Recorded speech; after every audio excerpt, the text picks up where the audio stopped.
I watched my mother's face crumble as my father's words echoed through the private dining room at Bellissimo's, the upscale Italian restaurant chain that had become synonymous with family celebrations across the tri-state area. Tonight was supposed to be her 60th birthday, a milestone that deserved elegance and joy. Instead, she was being publicly humiliated by the man she'd devoted 40 years of her life to supporting.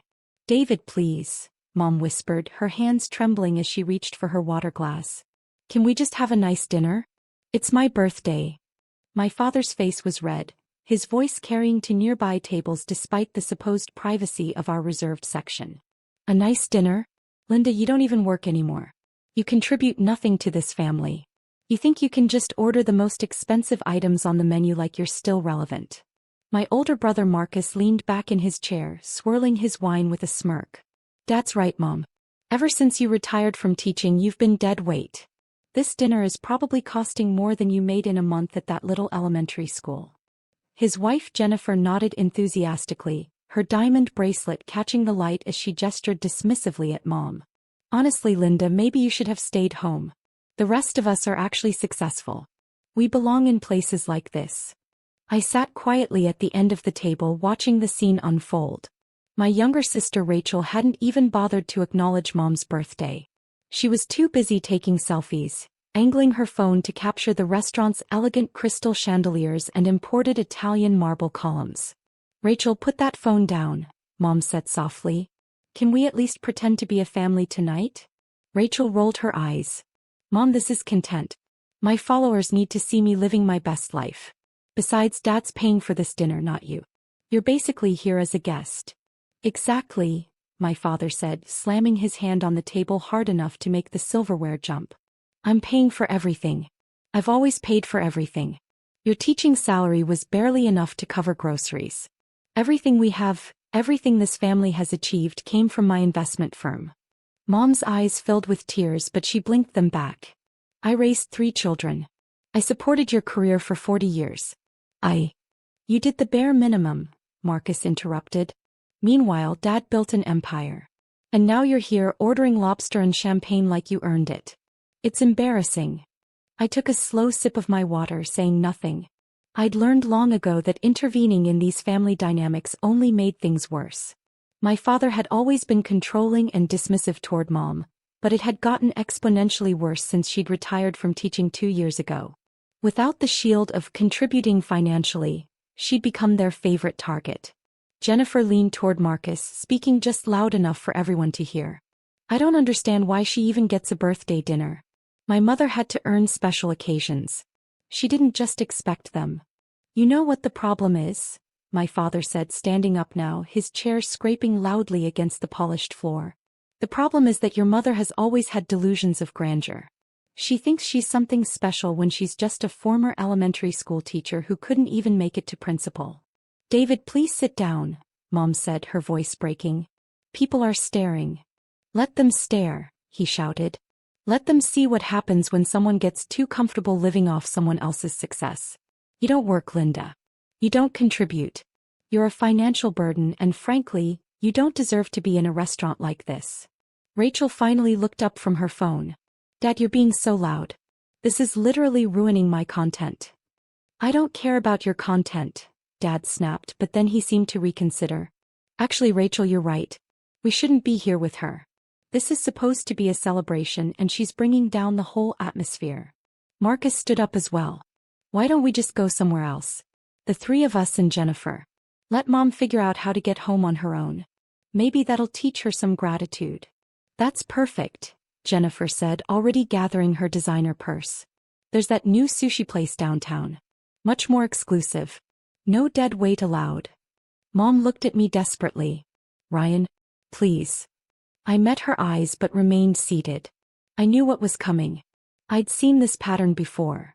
The escalation, the public humiliation, the unified front against her. I'd learned that jumping in too early only redirected their cruelty. Better to wait. "Ryan doesn't want to deal with this either," my father said, pointing at me dismissively. "He's probably as tired as the rest of us of carrying your mother's emotional baggage. He's just too polite to say it." "Ryan's always been the quiet one," Marcus added. "Probably too embarrassed to admit his own mother is pathetic." I said nothing, simply watching them with calm attention. I'd been called worse by this family. My silence had always been interpreted as weakness or complicity. They had no idea what it actually meant. "You know what?" my father said, his voice taking on a tone of finality. "Linda, get out. Get out of this restaurant. You can't afford to be here. You didn't earn the right to be here. This is our restaurant, our celebration, and you're ruining it." "Dad, come on," Rachel said, but not in defense of Mom. "Let's not make a scene. Let's just leave her here and go." "No," my father insisted. "She needs to leave. No. Before she embarrasses this family any further." Mom stood up slowly, her legs shaking. She looked around the table one more time, meeting each of our eyes. When she got to me, I gave her the smallest nod. "Trust me," I tried to communicate silently. "Just wait." "Fine," Mom whispered. "I'll go." "Good," my father said. "And Linda? Don't expect to be invited to family events anymore. You clearly don't appreciate what you have. Maybe some time alone will help you understand how lucky you've been to ride on my coattails all these years." As Mom gathered her coat, her hands trembling so badly she could barely button it, I stood up. Not quickly. Not dramatically. Just a smooth, calm motion that drew everyone's attention. "Where do you think you're going?" my father demanded. "Sit back down, Ryan. We're not done here." "Actually," I said quietly, "I think we are." Before anyone could respond, the door to our private dining room opened. Antonio Ricci, the regional manager for Bellissimo's entire East Coast operations, entered with 3 members of his staff. I'd sent him a discreet text 15 minutes ago, and his timing was perfect. Antonio's expression shifted from professional hospitality to genuine concern the moment he saw my face. "Mr. Williams," he said, addressing me directly while ignoring everyone else at the table. "Is everything all right?" One of the servers mentioned raised voices. "I came immediately when I saw you were here tonight." My father's face twisted in confusion. "Excuse me, we're having a private family dinner. Whatever service issue you're here to address can wait." Antonio didn't even glance at my father. His eyes remained fixed on me. "Mr. Williams, I apologize for any disturbance. Should I have security escort anyone out? Your comfort in any of our establishments is our top priority." "Wait, why are you calling him Mr. Williams?" Marcus demanded. "His name is Ryan. He's the owner," Antonio said simply, as if stating an obvious fact. "Ryan Williams is the principal owner of Bellissimo's restaurant group. All 47 locations across the tri-state area. I report directly to him." The silence that followed was so complete I could hear the soft classical music playing through the restaurant's sound system. My father's mouth opened and closed like a fish. Marcus had gone pale. Jennifer's hand froze halfway to her wine glass. Rachel's phone clattered onto the table. "That's impossible," my father finally managed. "Ryan works in tech. He's some kind of computer programmer. He barely makes 6 figures." "I do work in tech," I said calmly. "I developed restaurant management software. 10 years ago, I created a platform that revolutionized how high-end restaurant chains handle everything from inventory to staffing to customer experience. Bellissimo's was my first major client. I sold them the software and took payment partially in equity." Antonio nodded. "The software increased our efficiency by 37% in the first year alone. It was revolutionary." Mr. Williams was offered a significant ownership stake as part of the licensing agreement. Over the years, as the chain expanded, he acquired additional shares. He now owns 51% of Bellissimo's restaurant group. "But I've worked with Bellissimo's corporate team for years," my father protested, his voice weak. "I handle some of their investment portfolios. Nobody ever mentioned." "You handle the retirement accounts for some of our regional managers," I corrected. "You've never dealt with ownership or executive-level decisions. Why would you?" Marcus was shaking his head. "This doesn't make sense. You drive a 10-year-old Honda. You live in a normal apartment. You never talk about money."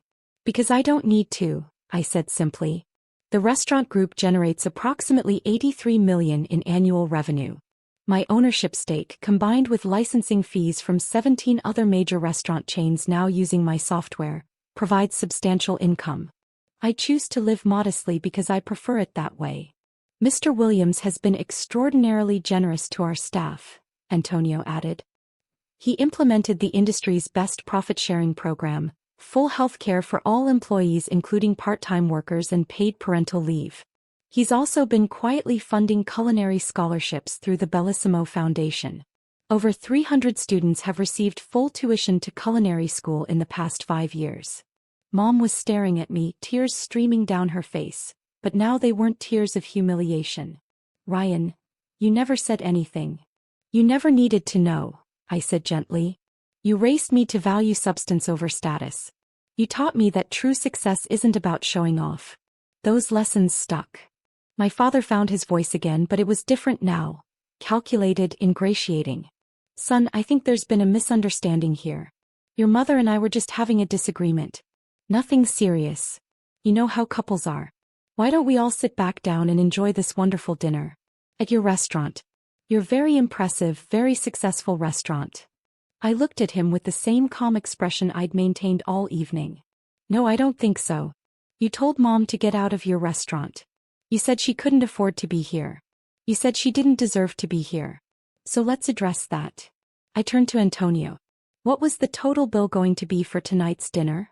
He glanced at his tablet. Based on what's been ordered so far, approximately $2,400, Mr. Williams.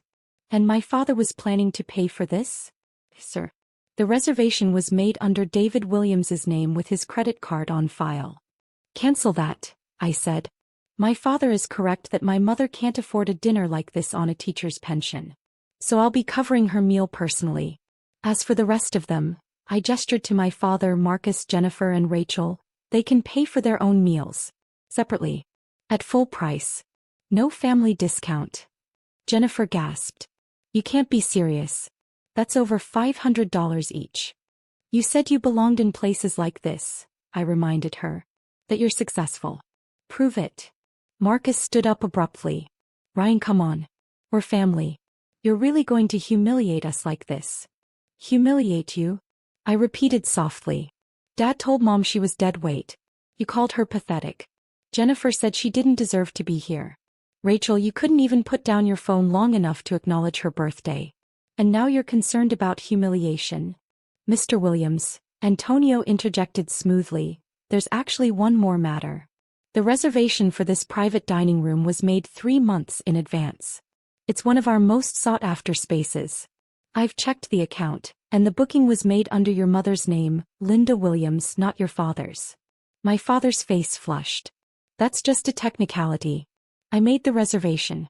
I used her name because you didn't want your credit card charged the deposit, I finished. Yes, I can see that in the booking notes. Mom's debit card was charged the $500 deposit for this room. You planned to reimburse her, but according to the account notes, that reimbursement never came through. Mom's voice was barely a whisper. You said you'd pay me back. 3 months ago. You said it was just temporary. I forgot, my father said dismissively. It's $500, Linda. Don't be dramatic. Antonio, I said, please refund my mother's deposit immediately. And add $1,000 credit to her personal dining account. She's welcome at any Bellissimo location, anytime as my permanent guest. Already done, Mr. Williams, Antonio said, typing on his tablet. Mrs. Williams, you now have a platinum guest account. No reservations needed, priority seating and full menu access at all 47 locations. Rachel was frantically trying to process everything. Wait, so Ryan owns all the Bellissimo restaurants? Like, every single one we've been to for every family event for the past 5 years. 8 years, I corrected. I acquired majority ownership 8 years ago. Every birthday dinner, every anniversary celebration, every graduation party at Bellissimo's. I've been quietly covering 70% of the cost through owner credits. Dad's been taking credit for treating the family while paying a fraction of the actual bill. My father's face had gone from red to white. I didn't know. You didn't know because you never asked, I said. You just assumed. The same way you assumed Mom contributed nothing to this family. The same way you assumed I was just some low-level tech worker. The same way you've always assumed that loud voices and financial bullying make you important. Marcus tried a different approach. Look, Ryan, we're sorry, okay? We didn't understand the situation. But we're family. Surely we can work this out. Are you sorry? I asked genuinely. Are you sorry you called Mom dead weight? Are you sorry you said she was embarrassing? Or are you sorry that you just discovered I have more money and power than you thought? The silence answered my question. Mr. Williams, Antonio said, there's a matter of the other reservations under the Williams family name. There are 6 upcoming bookings over the next 4 months, including a rehearsal dinner for. He consulted his tablet, a Marcus Williams next month. Would you like to review these reservations? Marcus went pale. That's my wedding rehearsal dinner. Ryan, you can't. I'm not canceling anything, I said. But I'm also not subsidizing them anymore. All future Williams family reservations will be charged at full price. No owner credits, no discounts. If you can afford it, great. If not, there are plenty of other restaurants. Do you have any idea how much a rehearsal dinner for 60 people costs here? Marcus demanded. Approximately $18,000, I said. For the menu you selected. Plus the private terrace rental. But like Jennifer said, you're successful. You belong in places like this. So I'm sure you'll figure it out. Jennifer was crying now, actual tears. Marcus, our wedding budget can't handle that. We were counting on family support. We'll have to change everything. Change it then, I said simply. Or maybe apologize to Mom sincerely and hope she's more forgiving than I am. We just didn't think, Marcus started. Exactly, I cut him off. You didn't think. Because you've never had to face consequences for how you treat people. Well, tonight that changes. What does that mean? Rachel asked nervously. It means the free ride is over, I said. No more owner credits at any of my 47 restaurants. No more using the Williams family name to get priority reservations. No more casually mentioning to people that you dine at Bellissimo's regularly when you're only able to afford it because I've been secretly covering most of the bill. I looked at each of them in turn. It means you'll have to decide who you want to be. People who genuinely change and make amends, or people who just want access to money and status. Mom will decide if and when she forgives you. I've made my decision already. You're cutting us off completely? Jennifer asked. I'm stopping enabling you, I corrected. There's a difference. You all have jobs. You all claim to be successful. Prove it without my subsidies. Antonio cleared his throat gently. Mr. Williams, there's one more thing. The press has been requesting an interview about your restaurant expansion plans. Should I continue declining? What expansion? My father asked. We're opening 23 new locations over the next 2 years, I said. Across 6 states. We're also launching a mid-scale casual dining concept targeting families who can't afford fine dining but want quality food and service. It's something Mom and I have been planning for 18 months. Mom and you. Marcus repeated. Who do you think helped me understand what teachers, nurses, and other underpaid professionals need in a restaurant experience? I said. Who do you think gave me insights into creating family-friendly spaces that don't sacrifice quality? Mom's been consulting on the new concept from the beginning. She's been contributing far more to my actual success than any of you realized. Mom squeezed my hand and I saw pride in her eyes.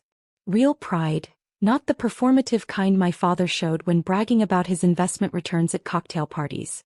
Mrs. Williams, Antonio said warmly, your birthday dinner is ready whenever you are.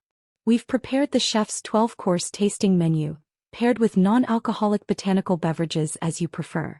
The table is set with your favorite flowers, and we've arranged for the live pianist to perform in the adjacent room. Thank you, Antonio, Mom said, her voice steady now. Then she turned to face my father and siblings. I want you all to know something.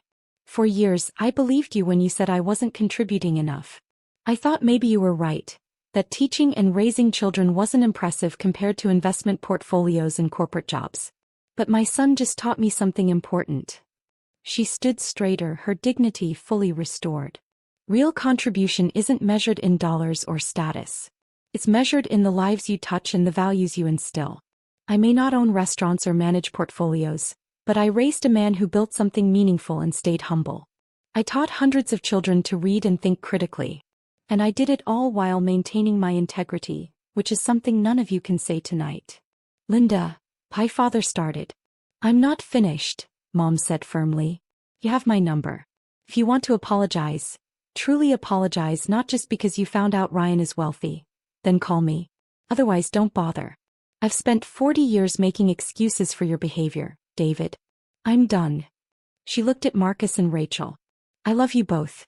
But I raised you better than this. If you can't figure out how to treat people with basic respect, then you learn nothing from me, and that's my failure. But it's also your choice now. Be better or don't, but leave me out of it until you decide. As we walked out of the private dining room, I heard my father's voice, smaller than before. How did this happen? How did we not know? Antonio's response was crisp and professional. Perhaps you weren't paying attention to the right things, sir. Now your bill for tonight comes to $2,100, split 4 ways. Will you be paying separately or together? The last thing I heard as the door closed was Marcus groaning, "This is going to destroy our wedding budget," and Jennifer crying harder. In the VIP dining room, soft piano music drifted through the air as Antonio's staff served course after course of exquisitely prepared food.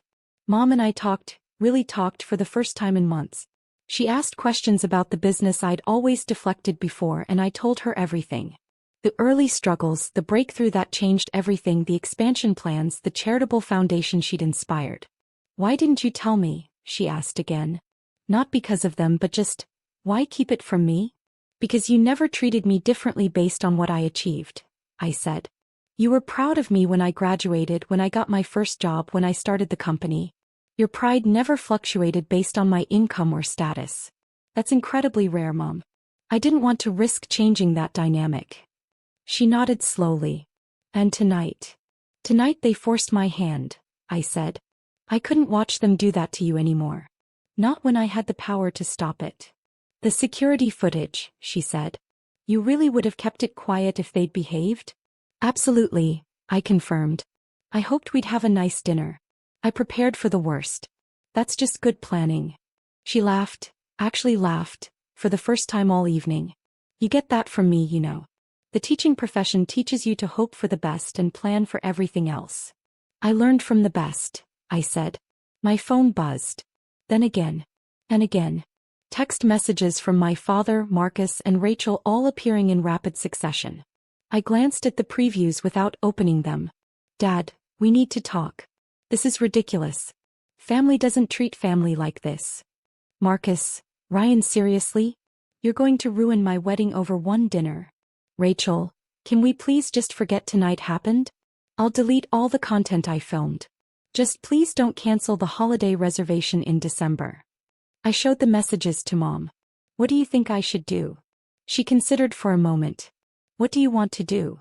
"I want you to enjoy your birthday," I said. "The rest can wait." "Then let it wait," she agreed. We spent the next 2 hours enjoying the incredible meal, sharing stories, and planning the new restaurant concept.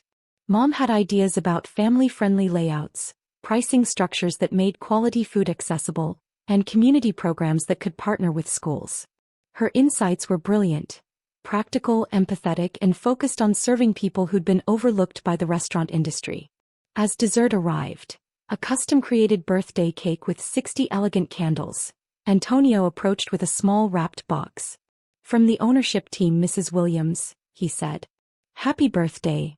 Inside was a key card and a document. Mom read it slowly, then looked at me with wide eyes. "Ryan, this is too much." "What is it?" I asked, though I already knew. I'd approved it 2 weeks ago. "It's a lifetime platinum dining membership," she said. "At every Bellissimo location and all partner restaurants in the ownership network. And a seat on the advisory board for the new family dining concept. The advisory board position comes with a consulting fee," I added. $60,000 annually, plus equity in the new concept. You'll be contributing directly to something that could impact thousands of families. Seems like something a former teacher would be perfect for." She started crying again, but these tears were different. "I don't know what to say." "Say yes," I suggested. "Say you'll help me build something meaningful. Say you'll finally let me show you the respect and appreciation you've always deserved but rarely received." "Yes," she whispered. "Yes to all of it." My phone buzzed again. This time it was a call from my father. I declined it. Then a call from Marcus. Declined. Then Rachel. Declined. "Shouldn't you answer them?" Mom asked. "Not tonight," I said. "Tonight is about you. They can wait until they're ready to have a real conversation, not just scrambling to repair their access to free dinners. Antonio appeared one final time. "Mr. Williams, I apologize for interrupting, but there's a situation. Your father and siblings are still in the restaurant. They've finished their meals but seem to be having difficulty with the bill." I raised an eyebrow. "Difficulty? Your father's credit card was declined. He's claiming it's an error, but I've run it 3 times. Your brother is trying to negotiate a payment plan, and your sister is asking if we accept payment via social media promotion." Despite everything, I had to laugh. "What did you tell them?" "That we accept cash, credit, or debit cards only. And that while we appreciate social media coverage, we have a strict policy against influencer trades." "How much are they short?" "Your father can cover his portion. Your brother is short approximately $400, and your sister is short her entire bill." I looked at Mom. "Your call." She thought about it, really thought about it, then said, "Cover Rachel's meal. She's young and stupid, but she's not malicious like the others. Maybe this will teach her something. Marcus made his choices as an adult. Let him figure it out." "Are you sure?" I asked. "I'm sure," she said firmly. "Rachel might learn. Marcus won't, not unless he faces real consequences." I called Antonio over and gave him instructions. "Cover Rachel's bill. Give her a ride home if she needs it.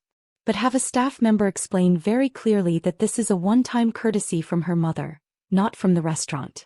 As for Marcus, he can work it out himself. If he can't pay, you have standard procedures for that." "We do," Antonio confirmed. "We'll work with him on washing dishes or calling someone for help." "Should I offer to call his wife?" "That's up to him," I said.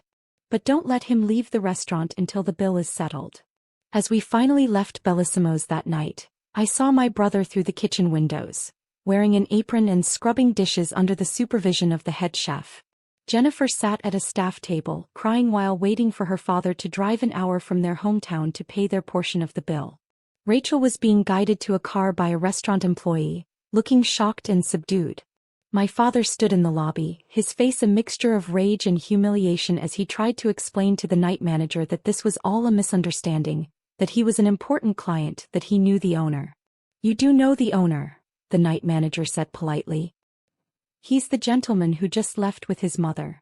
And he gave very clear instructions about your account status going forward." Mom squeezed my hand as we walked to my car. "Thank you," she said quietly. "Not for the money or the restaurant. Thank you for seeing me. For valuing what I contributed all these years. You taught me everything that matters, Mom," I said. "They taught me what success looks like when it's empty of values. You taught me what it looks like when it's built on them. That's why I'm successful and they're washing dishes." As I drove her home, my phone continued buzzing with messages, each one more desperate than the last. But they could wait. Tonight, Mom and I talked about the future. About restaurant concepts that would honor teachers and nurses and all the undervalued professionals who made society work. About creating something that mattered beyond profit margins and status symbols. And tomorrow, when my family came calling with their apologies and requests and demands, I'd decide whether they'd learned anything or just wanted access to money again. But that was tomorrow's problem. Tonight, my mother had the birthday she deserved in a restaurant I built, surrounded by respect I'd always had for her, and they'd finally been forced to see. The power wasn't in owning the restaurants. It was in choosing when to reveal it and using it to protect someone who'd never asked for protection but always deserved it. That's what real success looks like.